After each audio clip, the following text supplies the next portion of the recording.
la mort dans l'Ancien Testament, elle se comprend par rapport à Dieu. La mort, c'est ce qui nous sépare de Dieu, c'est ce qui nous coupe de Dieu. Et la mort, elle est vue pas tellement sur le plan individuel, mais sur le plan social.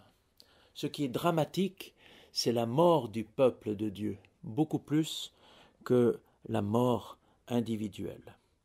C'est au fur et à mesure que la révélation va progresser que la mort individuelle sera beaucoup plus considérée.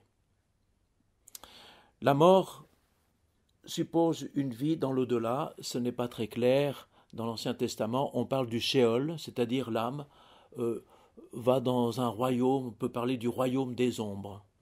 Et au fur et à mesure de la progression de la révélation, Israël va croire en la résurrection.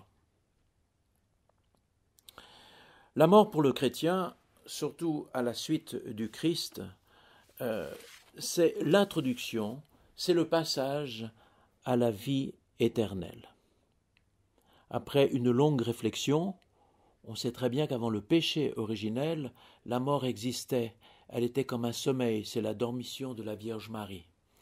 Depuis le péché originel, bien sûr, elle devient violente, elle peut être douloureuse, elle peut être agressive. Le Christ, lui, a voulu affronter la mort, justement pour nous introduire dans la vie éternelle. Il a voulu donner un sens à la mort. Il ne nous évite pas la mort, mais il lui donne un sens. La mort, c'est le dernier acte d'amour, le dernier acte d'obéissance. On accepte la volonté de Dieu, on lui offre notre mort. Et voilà qu'elle va déboucher sur la résurrection. Nous sommes sûrs que nous ressusciterons, que les hommes ressusciteront, parce que le Christ est ressuscité. Dieu dans le Christ n'a pas fait semblant d'être un homme, il n'a pas fait semblant de vivre une vie humaine, il n'a donc pas fait semblant de mourir une mort humaine. Et voilà qu'on l'a revu vivant, avec un corps glorifié. Nous sommes sûrs que la mort ne nous sépare pas de Dieu, que la mort nous introduit dans la vie éternelle.